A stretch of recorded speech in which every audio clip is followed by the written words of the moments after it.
Awesome, great, glorious day it is. This is the day the Lord has made, and indeed we shall rejoice and be glad in it. Ladies and gentlemen, welcome to yet another exciting episode of the Umubanga podcast, where we aim to inform, transform, as well as inspire. A special thank you and shout out to Nikon Zambia, who've given us an opportunity to shoot on their Z series range of cameras. So yeah, make sure you get to visit Nikon Zambia or follow them on Facebook. And so ladies and gentlemen, today is special because we cross over. We cross over to a special neighbor of Zambia. Some of you know it as Chipata Extension, but this was previously known as Nyasaland. Well, we remember, if we go back in history, it was Northern Rhodesia,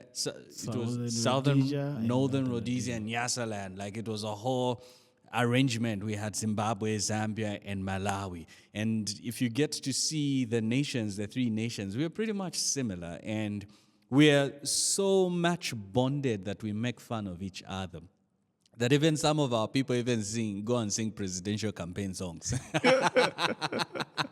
Yeah. Ladies and gentlemen, today's special. Our guest is a global business speaker, business development and marketing consultant, and author who speaks, writes, and trains CEOs, founders, supervisors, managers, and business owners on business management and how to drive sales to make more profit. Our guest owns a TV business program called Business Matters, which airs on CAN TV. Our guest is also founder and chief business development and marketing consultant at Workers Bees Consulting. Ladies and gentlemen, all the way from Chipata Extension, aka Malawi, Michael C. Walker. Wow. Thanks a lot. And all that introduction, Yeah. where would I start from? Yeah. Anyway, well, that's me, Michael Walker. Most of the times when people hear my name, Yeah. they would expect a white man. Yeah. So, but wow, they have me, a black man. Fine. Well, look, the white names were passed down on us, so we can't refuse them. We embrace them. They are part of us. They are pretty much part of our identity. But welcome to Zambia. I know you've been around for some time, but welcome. Yeah, it's a great country. I love it. I would have stayed, but I'm from Malawi. Is this your first time being in Zambia? Yeah, this is my first time. Okay. How has it been? How's been the landscape? I know Malawi right now is in high campaign mode. The elections are coming up, and then you're here in Zambia. Elections are next year, actually. Yeah. How has it been being here? Well, I would say I've loved being in Zambia. Mm-hmm. Yeah, I would say I have gained exposure because Zambia and Malawi, of course, a little bit similar, but then when it comes to advancement, Zambia is on the higher side than Malawi. So I would say I have gained exposure. I have seen how they do their marketing in terms of my career. I've seen how they do their business development, how they position themselves. Yeah, I'm sure. Apart from that, I would say those people in business, if they get to visit Zambia, they would learn a lot, not just one or two things, but they would learn a lot. Even the government itself. If I have a chance, I would encourage them to visit Zambia. Awesome. Yeah, and they'll So, learn. look, this is somebody watching this, and they would like to know who's Michael. Like, walk us through like your background, your come up, because look, your CV, your introduction is already reached. Like somebody who trains CEOs, who's there building businesses, making sure that they're profitable. But walk us through like your background, like where do you hail from, your school, your journey, and yeah. Well, I would say from an early stage, I was born in the streets. People freak out. I was born in the streets as a street kid. I've never seen my dad, my mom. I grew up alone in the streets.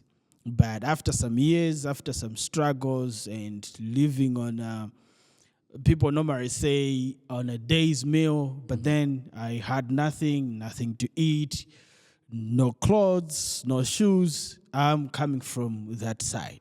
But after some time, many years, I would say, not after some time, after many years, my sisters found me in the streets because we were 7 in our family.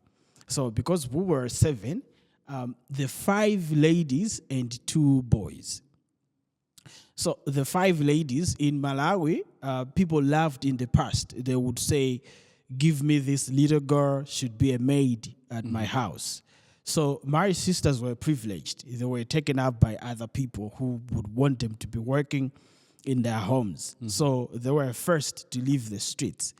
And then after many years, they remembered me. I get to know that the time they wanted to take me out of the streets, I was mobile. I loved moving up and down, so they couldn't get hold of me. But I remember on one occasion, I ran away. Yeah. I loved being in the streets.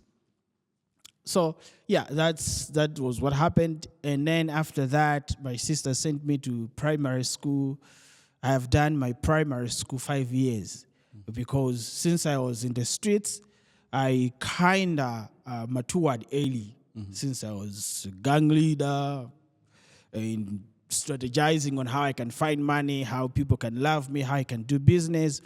So just because of that, I matured when I was young. So in primary school, I would only scoop position 1. So in grade 1, I did, I think, 3 terms. And then they were like, this guy should go to grade 2. In grade 2, I did 1 term. They were like, this guy is no match for the kids.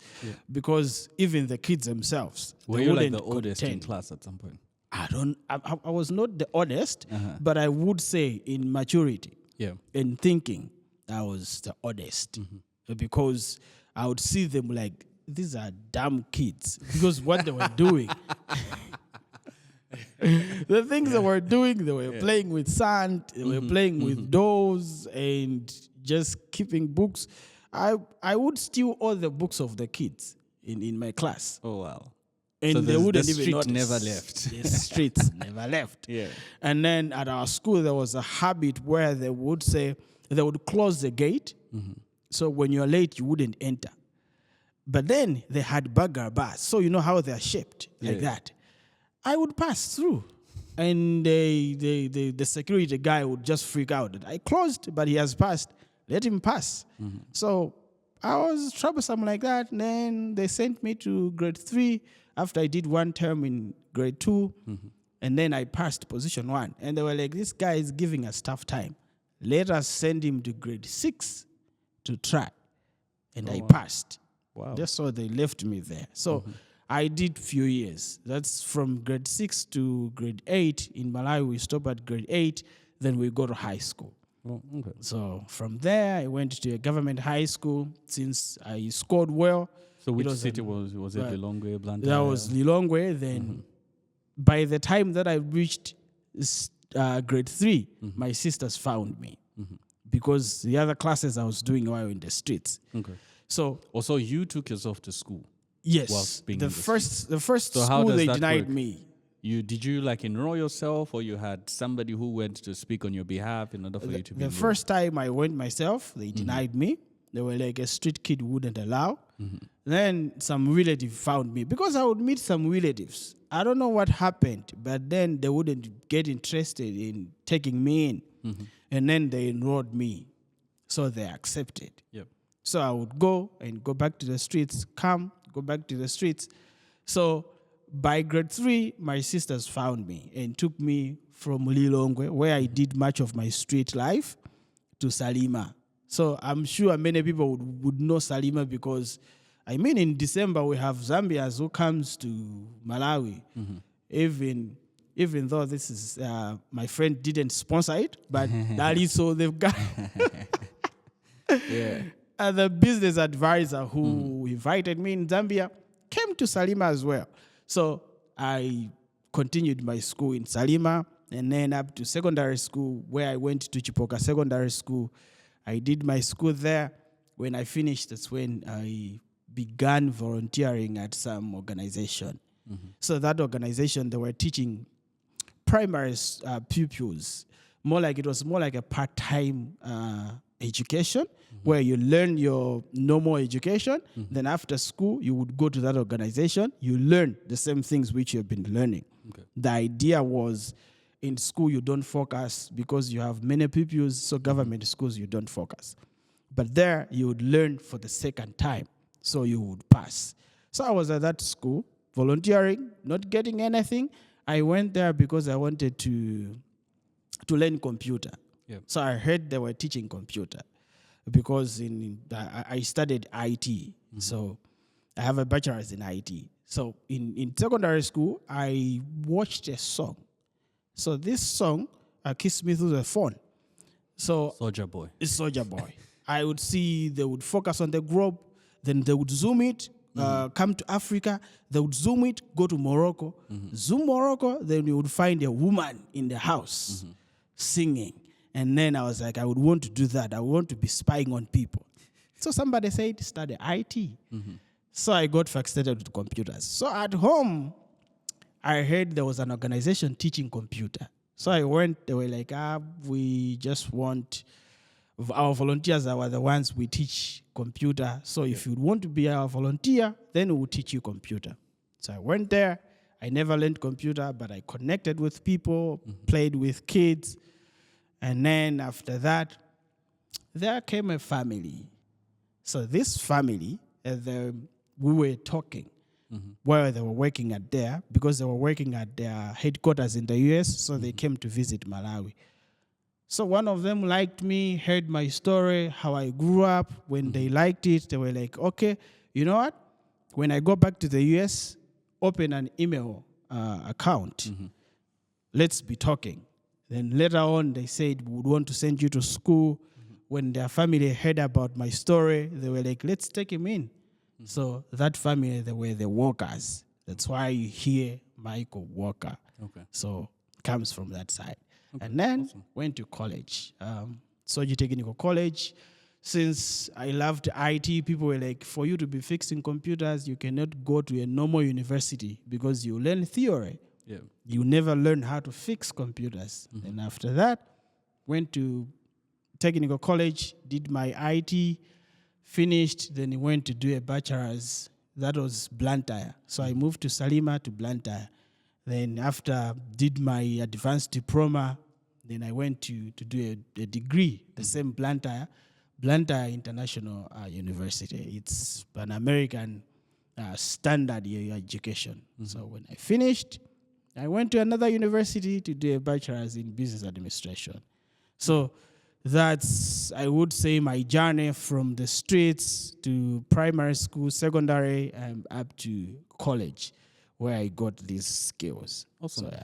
That's a beautiful story. Like I think it's from mixed. reading your bio, like you can't even get that. Like now walk us through like how then do you find yourself? Because look, remember you're found in the streets. You have so many influences around you. Yes, family came through, different people have come through, but how did you find yourself? How did you gain your confidence to be able to say, look, I will own this space I am in. I will be the best at all these things. How like at what age did you like find this confidence? So one of the things, I never had confidence before, because when I was in the streets, I think because of the water and the food that we were eating from the bins, I had those teeth that looks yellow and looks like roasted maize.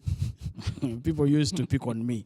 Yeah. So I had those. So I never had confidence. I never used to smile. when I smile on a picture, a lady wouldn't post, people wouldn't post it.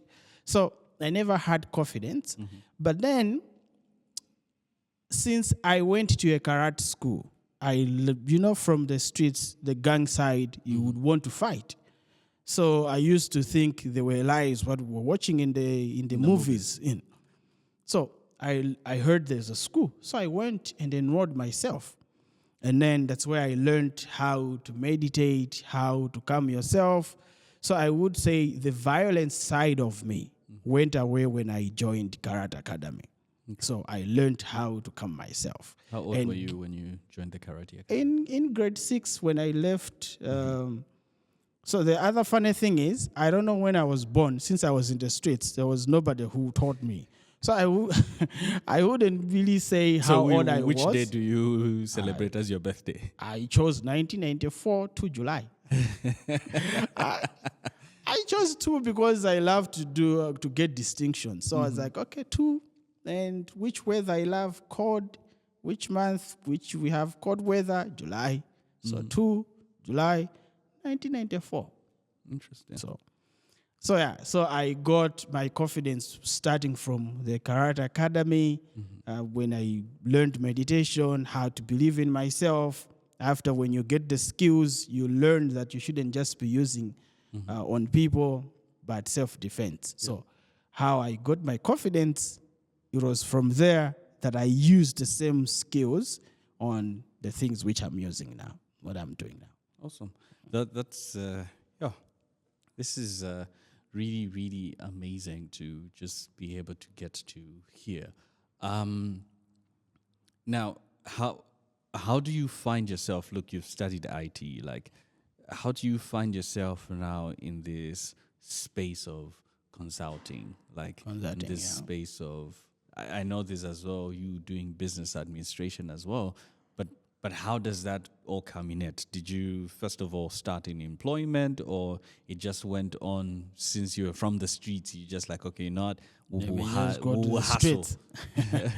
No, I did employment first. So my first employment was the one that I was telling you, where I got to meet the people who adopted me. So I was a cleaner there and volunteering. So after that, I get to work with High Court, High Court of Malawi in Blantyre. In there, I was a computer engineer. So I used to fix systems, create softwares, and everything that has to do with technology. And when I left there, I went to, they call MUBAS. In the past, it was called Polytechnic University. So there I was in IT as well. And so after I worked there, and then I sat down, because at High Court I used to be a volunteer. I wasn't earning money. At Polytechnic I used to get money, but the contract ended. So I sat down, what should I do? Jobs were scarce. So what I did, I went online at Addison courses and started studying what I want to be doing. So I studied how to write business plans, how to do proposals, marketing, sales, anything that I could get, because I was just staying home. So when I learned everything, but then in school when I was doing business administration, I learned there's a thing of consulting, where you can earn more money. You can get employed, but you can do consulting as a side gig, and you can be training people.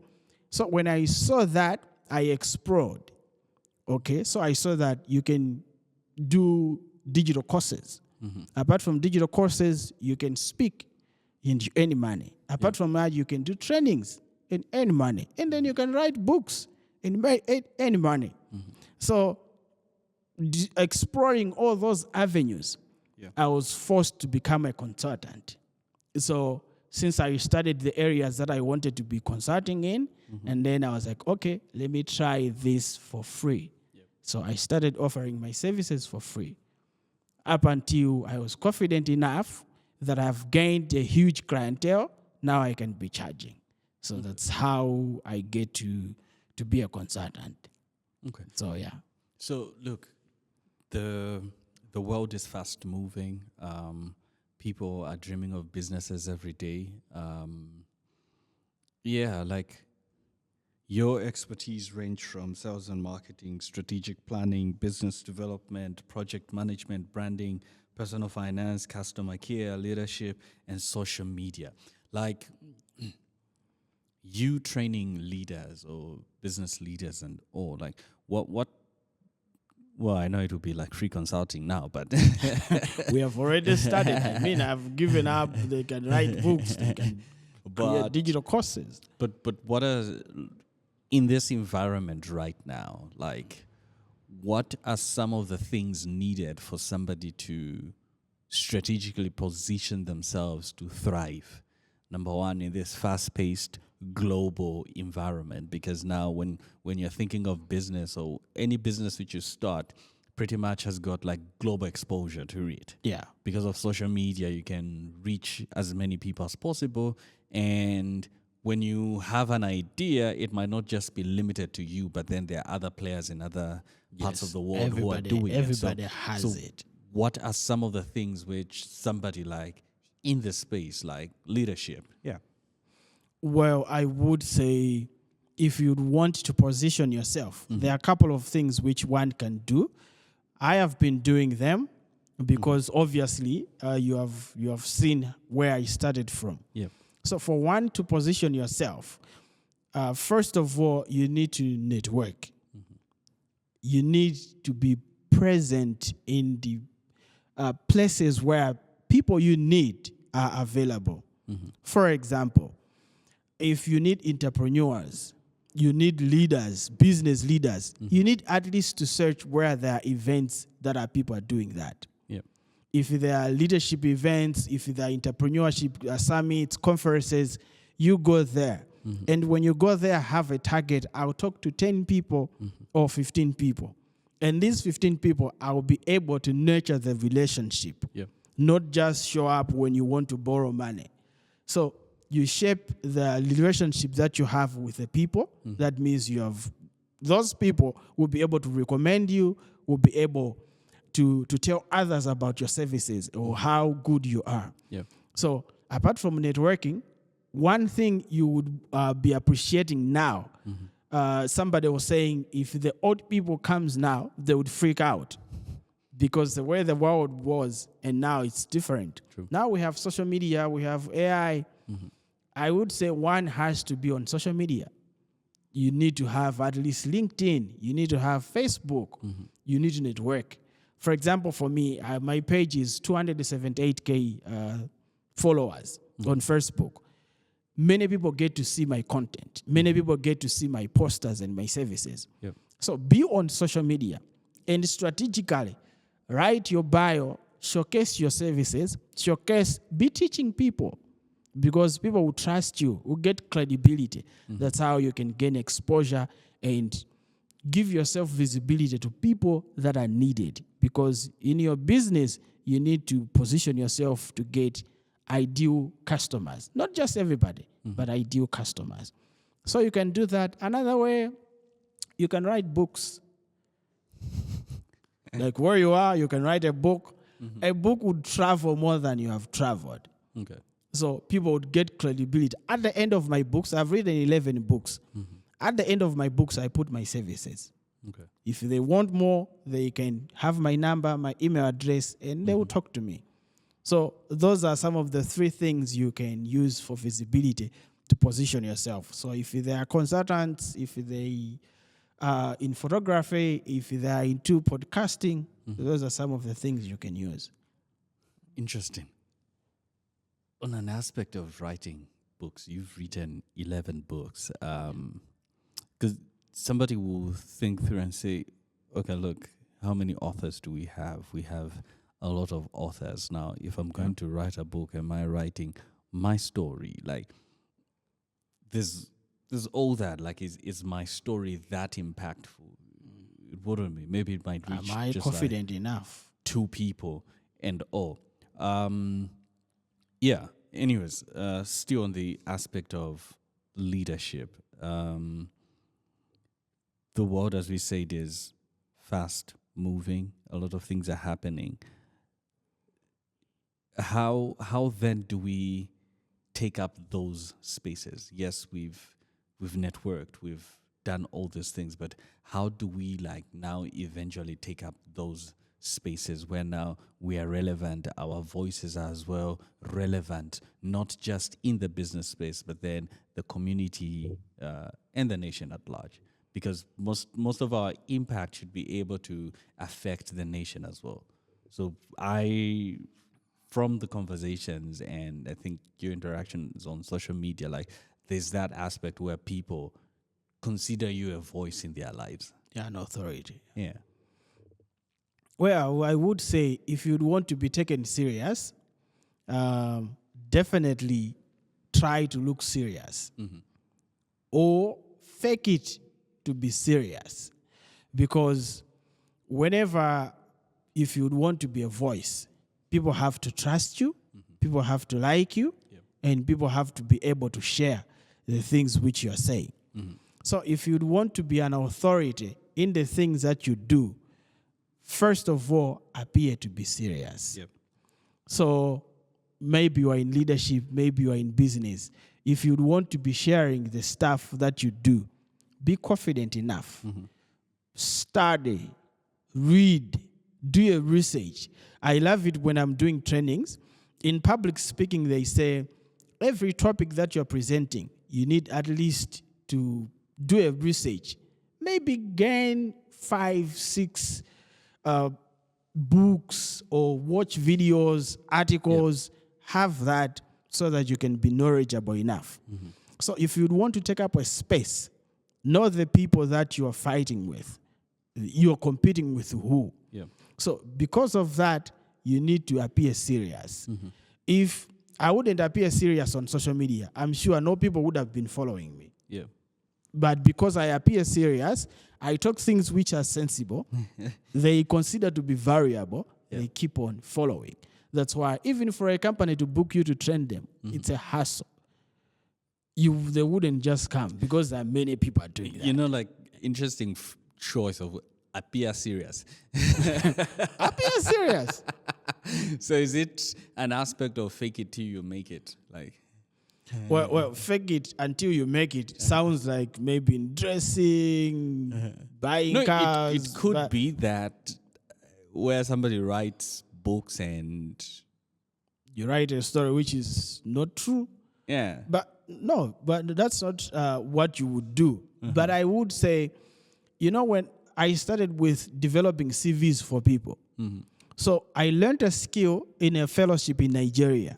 And then after that, I started telling people that if there is a guy who can write you a CV that will get you employment, it is me. Then you can see the confidence. People would come. I would tell them, people that have written before, they have gotten jobs. So the confidence, you're appearing serious like that, and you create a poster which is appealing, not with 500 colors like Rastafarian flag. You appear serious. That's the idea.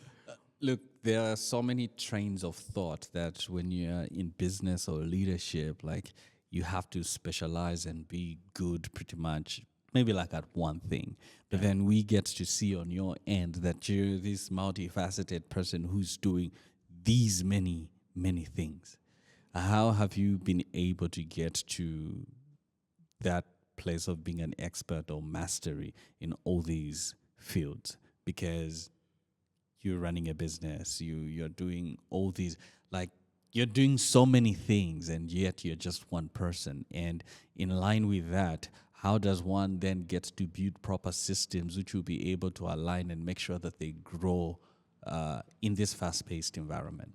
I would, first of all, we say master one thing, be known for one thing.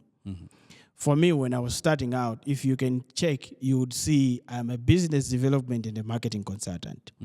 So I'm known for that. And when it comes to trainings, people would hire me for sales, marketing, and business development. I speak on that. I'm an authority on that. In my country, if you want an entrepreneurship training or a business training, my name would appear in top 3 because people know me for trainings. But when I mastered that, I was able to add in more things like leadership trainings, strategic planning, which are included in the consultation. Yeah. So that's just of me trying to diversify. But you firstly master one thing. When you master that, then you can be able to specialize on other things. I would give you an example. Mark Zuckerberg is known of Facebook, social media. Yep. And then you go to Elon Musk, is known of the things which he has done is in technology space. But he has PayPal, he has other things, he has SpaceX, now he has X. So you need to master one thing, be known of that, then you can diversify if you are an expert. And it's easier that way because you kind of like upsell. I create company profiles for people and they say, I also do business plan for people. Do you know? And then that's how you do. You master one thing and you add others. So in that vein, I think the examples which you've brought out, and I would as well want to find out from you, like how have you been able to find the right people in your space to work and collaborate with so that the things you now start working on, so I know maybe like sales and marketing, there's well other experts who you bring on board, you collaborate with to make sure that you're moving with the time. So how have you been able to navigate that and still be relevant, even as you're scaling up? Well, most of the times in a business, you need to have systems, procedures, and processes. So you wouldn't just be a one-man band. For me, I have a team. When it comes to graphic designing, I have a team that designs that. When I have to do team buildings, there is a team that I take. If I am here in Zambia and somebody booked me to be on site to do a team building, I would have sent my team. So it's that part where you have a team that would help you. You need to delegate so that things should go well. Because when you're doing alone, things wouldn't just work. Because when you are a sole proprietor, if you are sick, the business is sick. True. Sometimes you are a product. So if you are affected by anything, that means you will not do business. We were at a funeral. If we are sole proprietors, that means the business has gone to the funeral.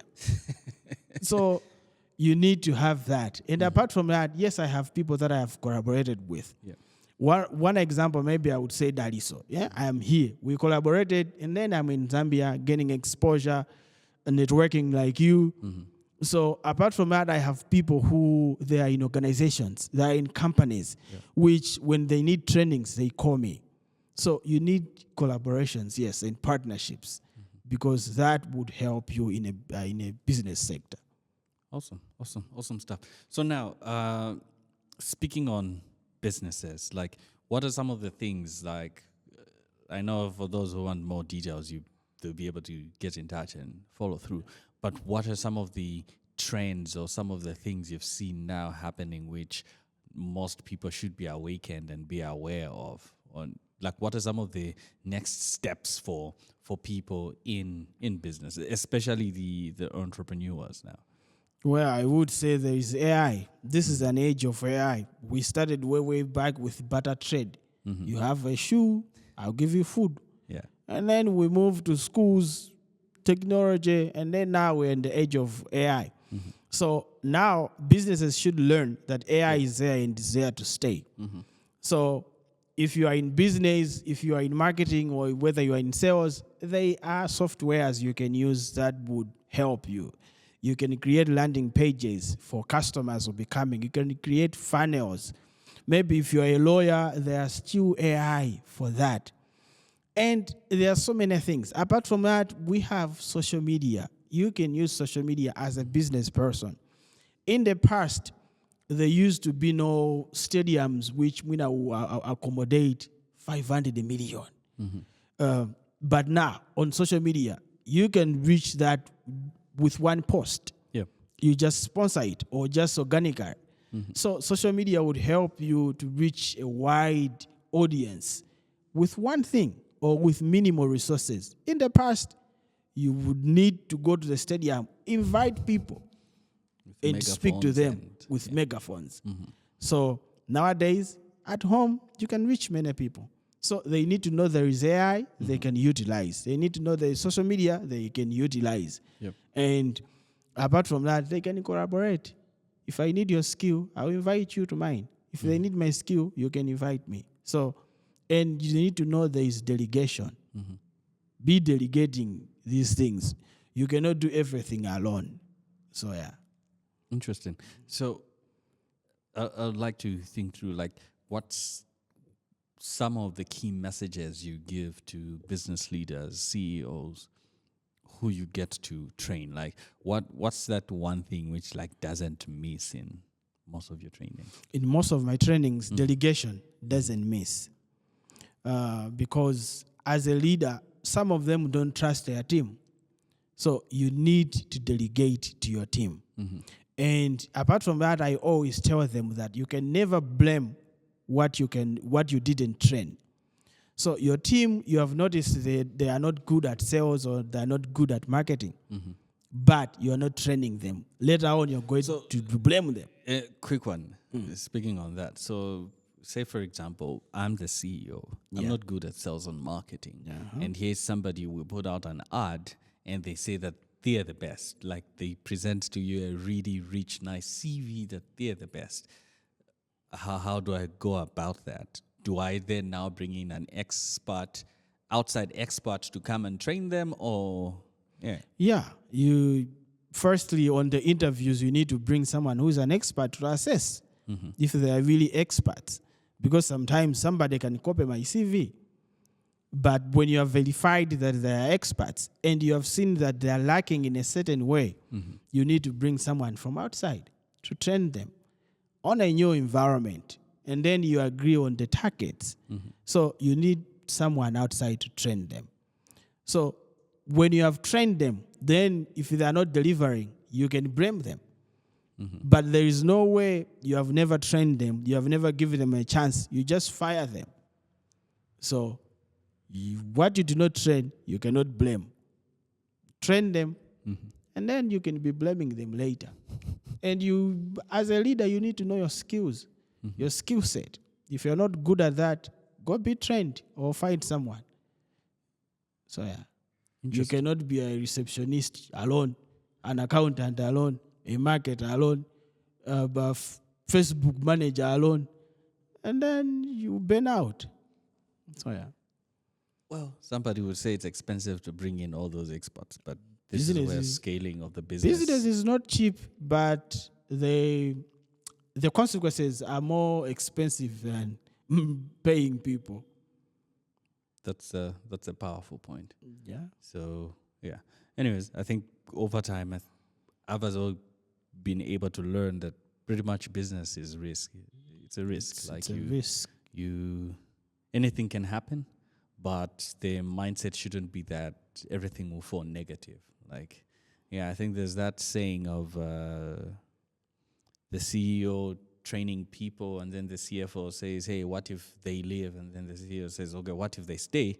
Because if they stay, we'll have... And they'll continue messing up with the business. So everything is a risk. Not even taking a risk is a risk itself. So you need at least to understand that. And you need to prepare. There are bad days in business. You should know. You should have an exit strategy. You should know how you're going to deal with the things which will happen. Yeah. So with your consultancy experience, what are some of the things you've noted which are making most of the businesses starting up fail? Like in 5 years' time, the business closes. Because I know 5 years is the time in which most businesses are given to say either they'll survive or die. Many people, they start out of hype. But there is, you call here, is it cellular? You find people are selling maybe second-hand clothes. Salaula, Now you know it's not my language. And then you find that somebody is just taking up, enjoying that business out of hype. Definitely they will fail. Apart from that, leadership itself, you're not managing your people, you're not knowing their skill set, can also affect you. So you need to know the demand of the business itself. You need to manage money well. You need to be financial literate you should know how to use it, because most of the businesses, they die out of demand. They cannot find customers. They are not managing money well. You find that you have raised money. Maybe you have $1 billion, but after some years you close. You had money, but you didn't know how to manage. So those are some of the things which would make you a failure. But apart from that, adaptation. Nokia died because they didn't adapt. They didn't want to revolutionize themselves to the technology. Was it Kodak? Yeah, It Kodak. also died. BlackBerry. There is BlackBerry. So there are many factors, but those are common ones. You need to manage money. You need to manage people. You need to grow, to improve, and adapt. So those are some of the things. So, how do I phrase this? Because I'm thinking through now in terms of strategic planning and all. Actually, because you train CEOs and all, which simply then means that all business leaders need to have people who they pretty much go to for guidance, they or need mentorship. They need to. Like, I think speak on that more, because most people will be like, okay, I'll just learn through YouTube, or because we have this self-made type of syndrome. Like we do not want to. We do not need anyone. Yeah. Just speak on that. I think You need someone. You need more like a mentor. You need a coach. You need someone to train you. You know, rich people stay rich and keep on getting more money because they have where to go to. If you want to manage money, they have maybe accountants or financial experts who tells them these projections, here they're going to cripple, here you're going to make money. Yep. So you need to go to someone. Even in leadership itself, there are leadership crises that you need to manage. People have depressions. They need to go to psychotherapists. So everything that happens with leaders, they need to go somewhere to learn, to be educated, to be mentored. So you need that time and again to be refreshed. Others, they join leadership mentorships for 1 year. They'll be there. They'll be taught what to do. So you really need training. You really need mentorship. You need many things. Awesome. Yeah, like this has greatly helped. Speaking on planning, and I know a lot of people write a lot of business plans. Everything is mostly on paper, but the implementation isn't. They don't follow through. Like, what are some of the disadvantages of not following through what was planned? And you as well put it in such a way that most people go into certain spaces based off hype, because salaula iguliwa maningi, so tien muli ndarama munsomba, like let's go and do this. I'm trying to speak. It's in Sengo Chewa. Nyanja chewa. Yeah. So somba fish. It's the same. So yeah. So like, what's the importance of people, entrepreneurs, like staying on course with the plan? I know others who say no, but times are changing, so I can't go with the plan. And what's the importance of staying on course with the plan, and as well as seeking guidance when you want to transition from the plan?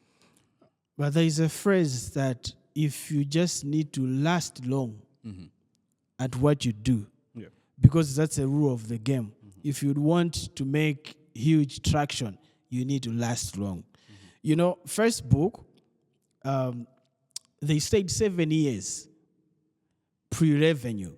That means these guys didn't make any benefit, any money for 7 years. But now they are lacking in billions. They didn't give up. Amazon, now they sell books. They're into retail. And they have many things now. They're into movie productions. Yeah. But then they stayed over, I think, 10 years. They didn't even make any money out of that. But now, whenever you need a book, you would go to Amazon. So you just need to last long in your game so that you be known, you get share of the market, because, for example, we can say Yango. You bring Yango, you start the model, and then people are knowing you little by little, but then you get frustrated after 3 years, but people have known you, but you're not making profit, you stop. Somebody brings the same model, who start from where you stopped, who claim the same market share, and they will continue. Because they have known it before, it will not be tough to join. And then you find that your friends have made more money, and you think they're practicing witchcraft.